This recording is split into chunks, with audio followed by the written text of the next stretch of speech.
Hey guys, my name is Ivy Scheck-Snyder. I'm a gaited horse trainer from Northern Illinois, and today we're talking about how to retrain a buddy sour or barn sour horse. So, yes, I am up in Wisconsin trying to go fishing. We were fishing this morning and not catching anything. We went to another spot, but there's hardly any signal here. So that's why I'm in the car rather than in the boat, because we didn't want the signal to get worse. So again, we're going to be talking about how to train the buddy sour or barn sour horse. We'll wait for a few more people to join before I jump in. So if you have any questions, feel free to go ahead and ask those now, or just wait as they come to you later. I will be answering questions today on this topic. It's very interesting to me that this is as big of an issue as it is. I know many people struggle with having a buddy sour or barn sour, and there's no super easy answer on how to fix this. There's no just do this and it'll be fixed, unfortunately. I can tell you that pretty much the only riding I do is at home. Hey Kim. The only riding I do is at home, where pretty much usually in sight of all my other horses. And even horses that come for training, if they're here for 30 to 60 days, and they'll bond with the horses that are here. And a lot of times I get horses that come for training, and sometimes they come and they're like, yep, this horse is really buddy sour. I've never had a good ride at home. And I'm like, all right, no problem. And I don't have any trouble with the horse. Even though he has bonded to the horses, they know where the barn is. Trust me, it only takes 2 rides before they want to go back to the barn. They know where the barn is. So the goal is to talk about how the horse not be so buddy or barn sour. We know that the horses all want to go back to the barn.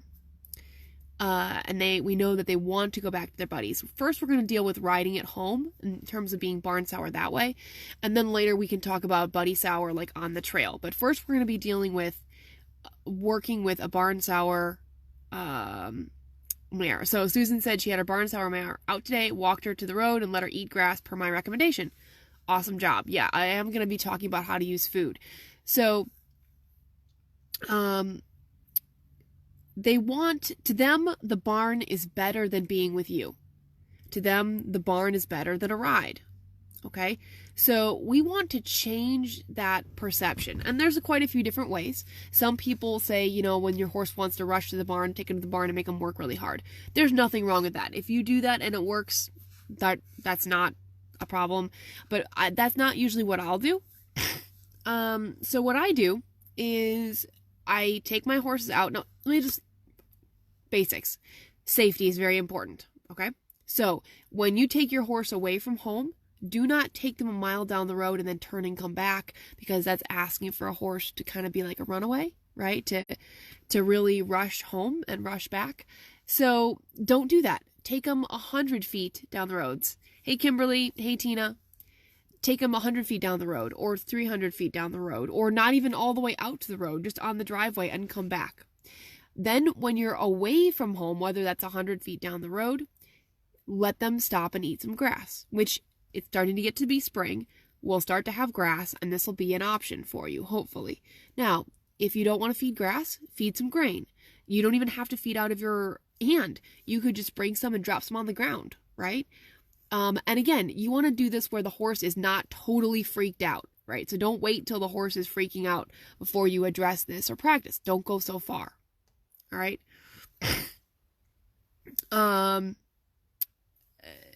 So what I would do, and so for me, I often will ride the horse a little farther down the road, but I'm also a very good rider and very comfortable and have already ridden the horses to get a sense of how crazy they're going to get. If your horse is going to totally freak out, stay very close to the barn initially. Okay.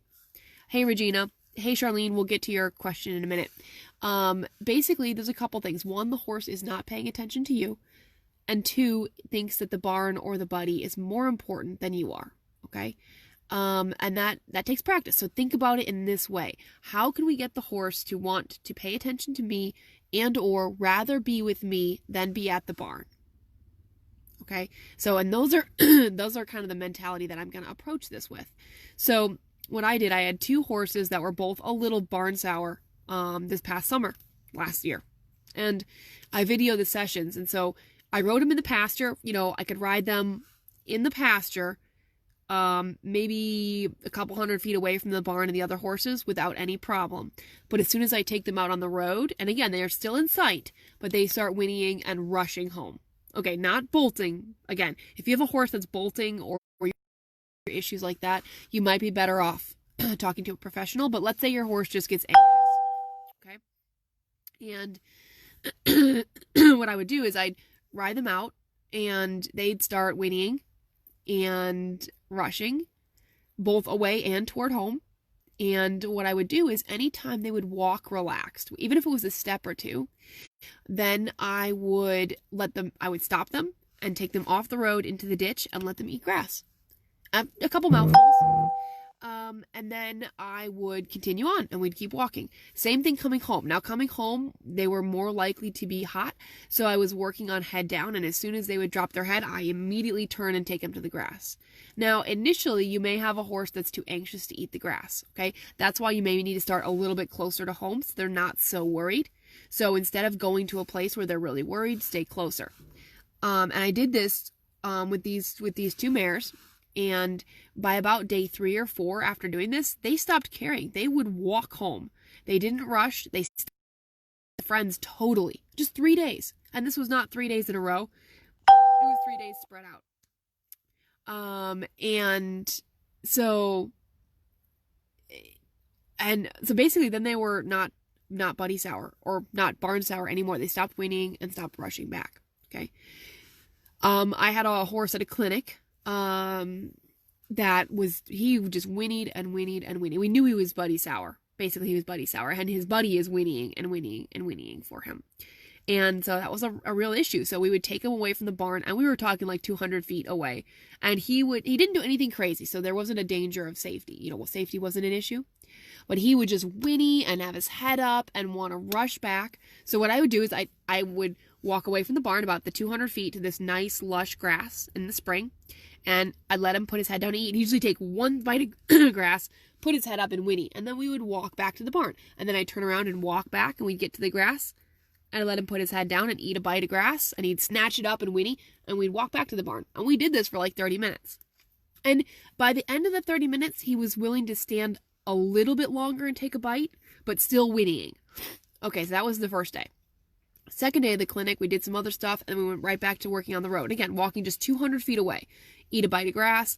Now he wouldn't just eat one bite and put his head up and whinny. He would eat for 30 seconds and then put his head up and whinny. But when he was eating, after he took some bites, then I would walk him back to the barn, and then we'd come back.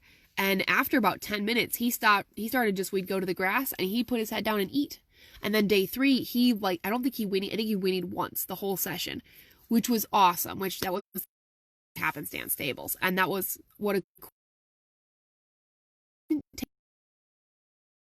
I took him about 200 feet down the road, and maybe your horse, or down the driveway, maybe your horse can only go 100 feet or 50 feet, but start out close to the driveway or close to the barn where you're going to be safe and there's not going to be a huge desire to run back to the barn. And take your horse away, let them eat something, whether you drop some grain on the ground or whether you let them eat grass. I love letting them eat grass. I've also done the grain. You can choose whether you feed a carrot from your hand. All of those things are up to you. We use food to say, look, hey, it's fine to be over here too, and we're always going to go back to the barn. Okay? Briefly, I will address, Carrie says, I have a friend that did this, and now her gelding is always pulling away to eat. What if this happens? She's gotten a lot of rude behavior. Good question. Well, with my horses, it's a really good point. I always say, okay, and I take them to the grass. I never let them choose. I have never had a problem of horses starting to pull me to the grass by doing this training. But part of it is I always say when they can do it, and I never just let them do it because they want to. Okay, so, and there'll be times where we stop on the road and I don't let them eat grass. So I've done this with a lot of horses. I've never gotten rude behavior. They may try. They may say, hey, I want to eat some grass. And I'm like, no grass today. And we just keep going. And I've never had them be rude. So I'm not sure what's causing such, we call it rude. Basically, the horse has learned that he can do that. I don't know what to tell you except I only let the horses do it when I say it's okay. And it's not every time I stop. That's a good point. I don't know quite how to fix that since I've never had an issue. I feed my horses so much food and grain and let them eat grass. And I've never had a problem with this happening or them becoming rude because I'm careful about how I train with it. But very good question. Hopefully that does answer it. And usually I am specific. I say, okay, and I take them to the grass. I don't just like let them wander over there. I'm like, let's go in the ditch. And then the other times we'll be gaiting down the road. It's not like my horses suddenly nosedive in the ditch because they want to. They don't. They stay there. And so some people have asked the specific question of, I'm scared to ride my horse at home. Well, what I would tell you is start small. Start very, very close to your barn and where your horses are, and keep your sessions very short. Keep them very positive. Keep it like the horse is like, oh, that was nice. I could do that again. I only ride at home. I don't like to trail ride, so I don't know anything different other than riding my horses at home and on the road. I rarely trail ride, so to me, it's all about training. You guys have heard me say this before. If you're having a problem at home, it's simply a training issue, a matter of training, and you want to be able to work through that. That's what most of these issues are not. Sometimes these things can be caused by pain or things like that, but a lot of times it just is a training issue. All right, so let's see. Carrie continues that he's really big and strong and he just pulls and he does it. It depends, okay? One solution, I'm not advocating this for every horse. I would probably carry a crop with me and I wouldn't like hit the horse, but let's say we're riding along and the horse dives to the right. This probably looks left to you. He dives into a direction, okay? Let's say he dives. Which way does that look for you guys? Left? Let's say he dives to the left. I might take my whip in my left hand and like wave it by his nose, like by the grass, so that if he goes to the grass, he kind of pushes himself into the path of the crop. Again, I'm not trying to hit him in the face, but basically saying like, oh, there's a wall here, don't hit it. Most horses like don't like that very much and will move away from, their eye. Again, you're not trying to hit their eye. And I'll often do that. And most horses, even I've had horses that were very strong and they would get to a spot in the arena and they would just pull this direction. And by waving the whip in front of their eye, again, not touching them, never touching them, not hitting them with it, they would move away and I would release the pressure of the reins. And in about an hour or less than that, they would learn not to pull so hard against the pressure of the reins. And it's very simple. He says, I have a very specific signal at their withers when it's okay to eat, and I only allow eating with that signal. Perfect. That is a great idea and a great option for making sure that the horse is not trying to do or trying to take advantage of, what you're asking. Okay, let's see here. So riding at home, your horse, there's no reason your horse can't like it. Make it fun. Make sure you stop to eat. At times, make sure you go back to the barn. A lot of it's going back and forth. Don't go so far. Only go a little bit farther if your horse is comfortable. So rather than just, and I don't know, I would love to know specific examples where your horses are causing an issue when you're at home. Because, yeah, occasionally I'll have some, like right now, my mare and her foal, they get far enough away from home and they want to get back to the other horses. And so what I'm going to be doing is I keep asking for head down, and I'm using food when to praise her when she's calm. Now, if I get too far away, she'll get too anxious, and then she won't eat. Very normal, and some of you may say that. You went too far. You got to stay a little bit closer so that the anxiety over threshold. That's a term, over threshold. When things add up too much, or the horse gets too far away from their buddies, or it's just too much for them to handle, it's called being over threshold. And you don't want that. We want to keep them just under threshold and bring them back down and never take them over that threshold. That's often when scary stuff happens. So let's say your horse is really scared to be away from the buddies, but he's handling it. But let's say something spooks him or some noise happens. That's what takes him over threshold, and that's when you have a big spook. Normally those noises wouldn't bother him, but let's say he was afraid of being away from his buddies and that noise now put him over threshold and things happened. You'll hear people talking about that with dogs. That dogs, that would never normally bite, had a whole bunch of things happen. There were strangers, there was a loud noise, the vacuum was running, there were little kids around. All of those things put them over threshold and they bit someone that they've never bitten before. Same thing with horses. We can only throw so much at them before they go over threshold. You want to keep it below threshold if possible.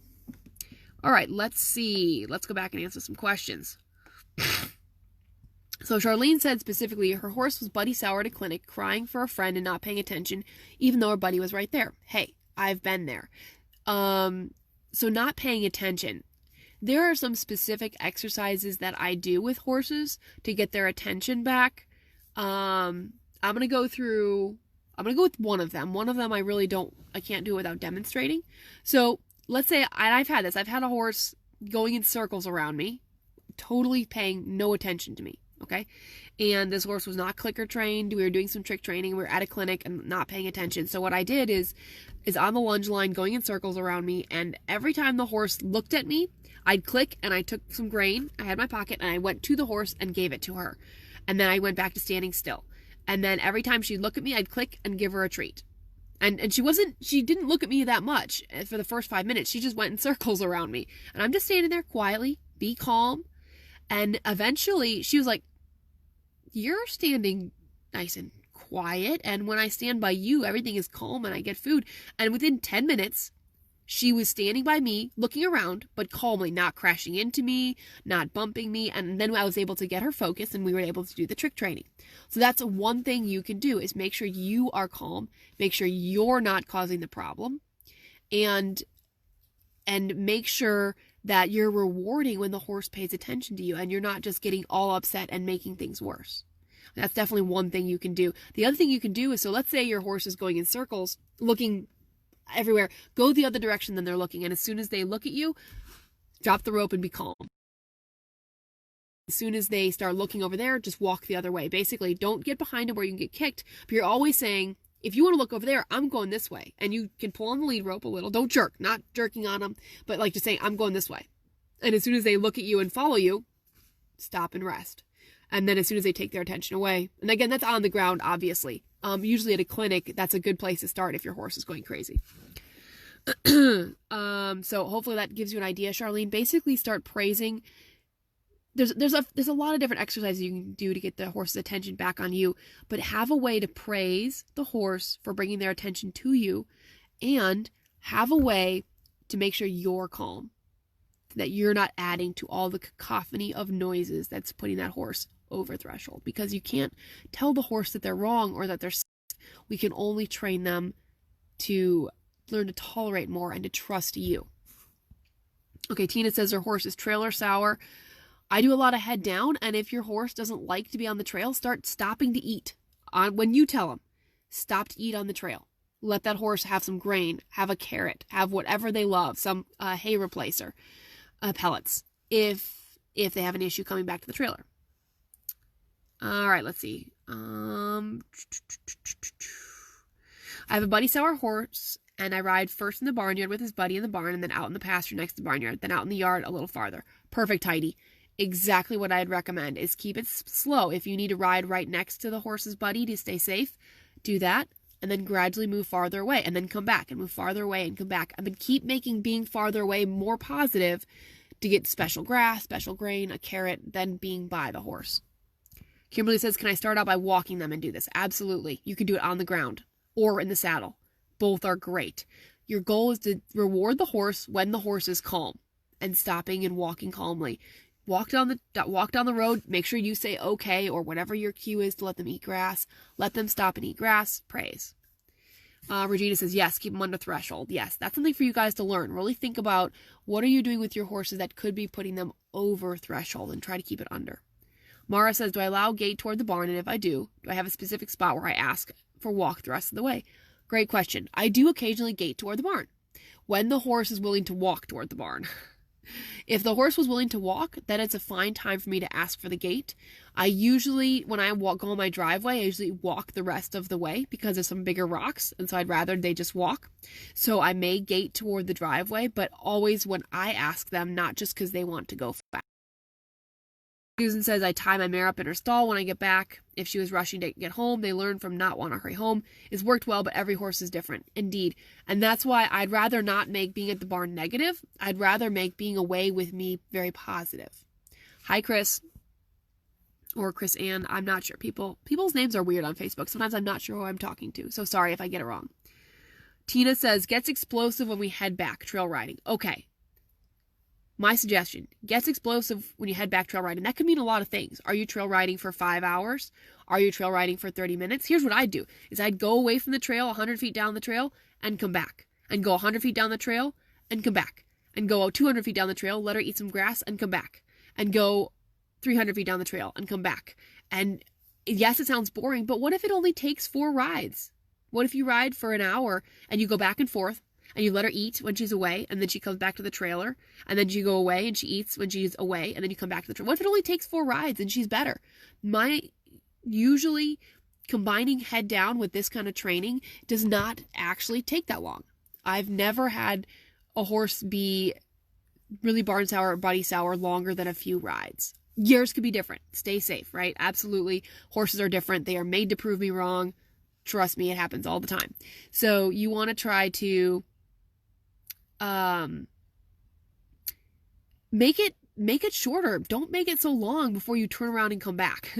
Because yeah, the horses can get explosive. I've heard of people that rode 2 miles down the road and their horse bolted the entire way back to the barn. So don't start there. Start with much shorter segments. If you can't do 200 feet, do 20 feet down the trail and come back. It seems weird and you might go, but that's going to take forever. What if it just takes 4 rides? 4 rides. Guys, 4 rides is nothing. And your horse is better. And then you let them eat on the trail occasionally, all right? Try that. Hi, Susan. Hey, Kathleen. Connie says, how long do I train for at a time? Well, it depends. The buddy sour sessions could be longer. So I was telling you about those mares I was training last summer. Most of the sessions were 30 minutes, 20 to 30 minutes long. If I specifically have a buddy sour horse and the first ride could be an hour to an hour and a half long because they're so worked up. But usually I try to keep it 20 minutes. That's why I don't go out so far. Try not to get them so worked up. Usually the times where I have to go longer is because my fault. I put them over threshold. So, Charlene says, awesome. Thanks. Yep. Good. You're welcome, Heidi. Mara, you're welcome. Connie says, I ride mine past the driveway if they're trying to go home. Yes, you can do that too. I'll ride them past the driveway and come back and keep doing that until they walk. And then I choose to turn them in the driveway. And that's fine. But still, okay, those are fine things. And I do that. But remember, you can still make it better for them to be away from home by letting them eat some grass. Okay, don't lose sight of that. The problem is they think the barn is better than being with you and being out on the road or on the trail or out on your driveway. Make it better to be out than it is to be in the barn. That is where a horse changes, because that's called positive reinforcement. It's giving them something they want to increase behavior that we want. So if they're calm and we let them eat grass, they may be calm more often because they want to eat grass more often. And that is the exact behavior we want to promote. Melody, hey. Okay, so that's all the questions I have right now. So if you have any more questions, go ahead and comment below. Briefly, I'll talk about riding if you have buddy sour on the trail. You'll have to have done head down work at home. There's no substitute for doing the head down at the walk and then the gait, trot, or pace, whatever your horse can do. You have to do that, all right? And you have to have done head down at all the different speeds, preferably walk, trot, canter. You don't have to do canter, but it's a benefit. And then you want to ride with people that'll go your speed and understand your training early on, okay? Because what you have to do is spend some time training. You have to train them to go in front and then behind and then front and then behind. And then when they are calm behind, stop and praise. Let the other horse stop too. The other horse isn't going to leave you behind. Let them stop, give them a bite to eat, let him think about it. We put these horses over threshold and then expect them to come down on their own. We expect them to know what we want.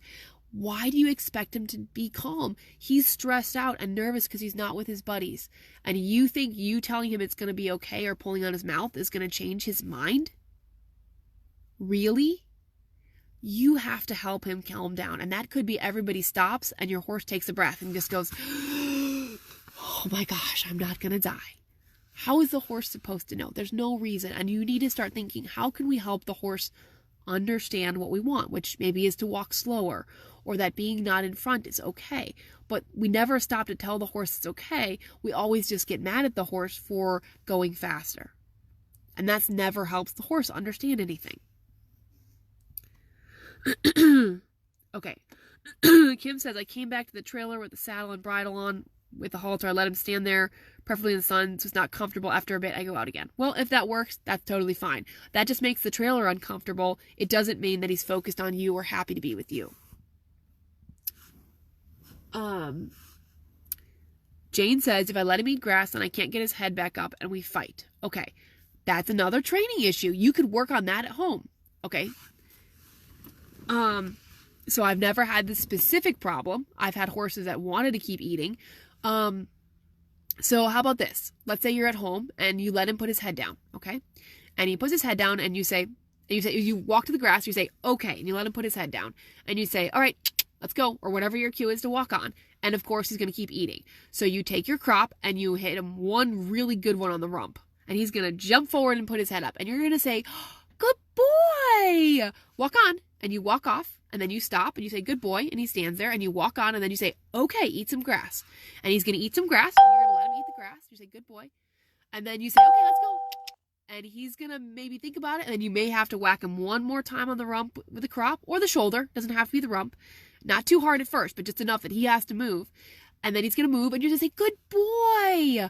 Good job. Yes, you're going to praise him and you're going to stop and not let him eat. And then you're going to walk off and then you're going to stop and you're going to say, okay. And you're going to let him put his head down. And next time when you say, you know what, he'll probably move. It's a training issue and you can practice at home. The crop is not necessarily going to be the thing. I'm not advocating just hitting your horse, but if he won't go forward, it's not a head down problem. It's a go forward problem. He's not trained to move forward. Okay. So you need to spend time training to go forward. Linda, you're welcome. Susan, how do I fix head down when the horse brings her head into her chest, avoiding bit pressure? I'm releasing, but then she just brings her head in so I can't make contact. Okay, I don't remember, Susan, what bit you're using. If she's doing this with a snaffle, you need to add speed. Go forward. Most horses will do this, tuck their nose too much. And the big thing is to go forward. And often they'll get rid of that if they're moving forward. So try to add impulsion or really just go forward. Okay, so I know it wasn't an exhaustive cover of working with a buddy sour or barn sour horse, but hopefully it gives you some things to think about and some ideas to consider when you're working with your horses. Everybody's horse is different. Everyone's situation is different. Please be safe. And if you have a specific question, I would love to try to answer it. And then go and try and then let me know how it goes. Wendy says, my mare trusts me. I can walk up to her while napping and ride her. And then until she spooks randomly, she may even crow hop and he gets over it and is fine again. Why and what can I do to help her? Well, that could be an issue. Okay, so this could be an issue where you need professional help, Wendy. I don't know why your mare does it. Of course, the first things people will check for is saddle fit, Lyme disease, like magnesium deficiency, and ulcers. Those are not a guarantee, but just things we want to check for. I can't tell you why she's spooking randomly. Horses do that. Sorry, they're horses. They do that.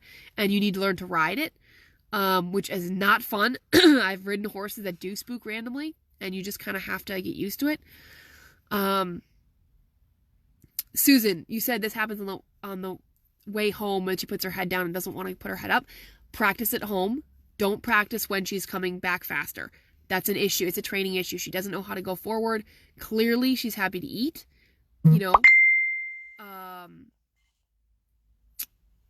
Hard to say. I would need to maybe see a video of you guys. You need to think about, take some time. Think about what is all adding up. What is the horse not doing that you want them to do? So your horse is rushing home. And then they stop to eat.